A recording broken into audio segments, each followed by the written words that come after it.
Motivational कहानी की इस श्रृंखला में हम बात कर रहे हैं महान गणितज्ञ श्रीनिवासन रामानुजन के बारे में, जिनका जन्म 22 दिसंबर 1887 को हुआ था और आज भी श्रीनिवासन को सम्मानित करने के लिए भारतीय स्तर पर 22 दिसंबर को गणित दिवस के रूप में मनाया जाता है। अपने कम उम्र के जीवन में भी उन्होंने दुनिया को लगभग 35,000 गणितीय सूत्र दिए थे। आइए उनके बारे में विस्तार से जानते हैं। रामानुजन का जन्म बहुत ही साधारण परिवार के कोयम्बटूर के इरोड गाँव के एक ब्राह्मण परिवार में हुआ था। उनकी माता का नाम कोमलता मल्लम और पिता का नाम श्रीनिवास अयंगर था। रामानुजन के जन्म के बाद इनका पूरा परिवार कुंभकोणम में आकर बस गया, जहां इनके पिता एक कपड़े की दुकान में काम करते थे। शुरुआत में श्रीनिवासन सामान्य बच्चों की तरह ही थे, लेकिन उन्होंने प्राइमरी एग्जाम में पूरे जिले में टॉप किया था। जब वे 12 वर्ष के थे तो उन्होंने ट्रिग्नोमेट्री में महारत हासिल कर ली थी। उन्हें गणित से इतना लगाव था कि वे गणित में पूरे अंक लाते थे, लेकिन अन्य विषय में वे फेल हो जाते थे। जब उनकी उम्र 15 साल की थी तब रामानुजन ने a synopsis of elementary result mathematics की बहुत पुरानी किताब को पूरी तरह पढ़ लिया था, जिस किताब में हजारों थ्योरम्स थी। रामानुजन का दिमाग केवल गणित में ही लगता था, उनका दूसरे विषय की ओर बिल्कुल भी ध्यान नहीं था, जिसके कारण उन्हें पहले गवर्नमेंट कॉलेज और बाद में यूनिवर्सिटी ऑफ मद्रास की स्कॉलरशिप खोनी पड़ी थी। इस सब के बावजूद भी गणित के प्रति उनका लगाव बिल्कुल भी कम नहीं हुआ। साल 1911 में इंडियन मैथमेटिक्स सोसाइटी के जर्नल में इनका 17 पन्नों का एक पेपर पब्लिश हुआ था। साल 1912 में रामानुजन को मद्रास पोर्ट में कलर की नौकरी मिली, जिसके बाद से उनकी पहचान एक मेधावी गणितज्ञ के रूप में सामने आई। रामानुजन उस दौर के विश्व प्रसिद्ध ब्रिटिश गणितज्ञ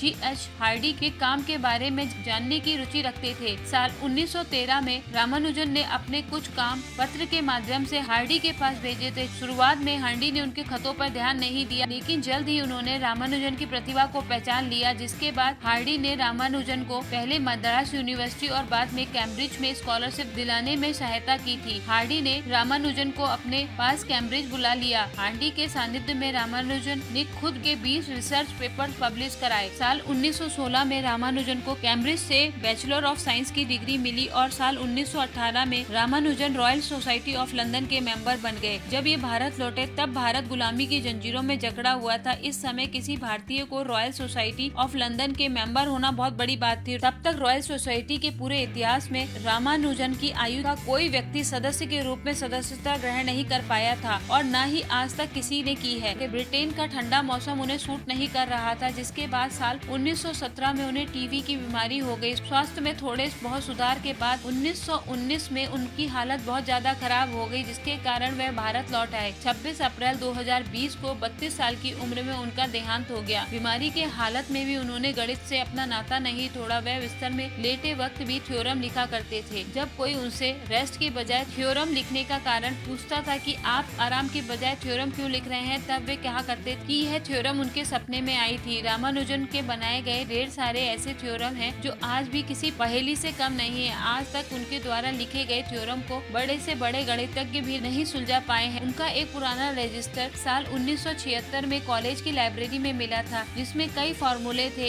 इस रजिस्टर में लिखी हुई थ्योरम को आज तक कोई नहीं सुलझा पाया है। इस रजिस्टर को रामानुजन की नोटबुक के नाम से जाना जाता है। रामानुजन की biography the man who knew infinity साल 1991 में पब्लिश हुई थी। इसी नाम से रामानुजन की एक फिल्म भी बनी थी। रामानुजन आज भी न सिर्फ भारतीय बल्कि विदेशी गणितज्ञों के लिए भी इंस्पिरेशन है। ऐसी और मोटिवेशनल कहानियाँ सुनने के लिए मेरे चैनल को सब्सक्राइब करें।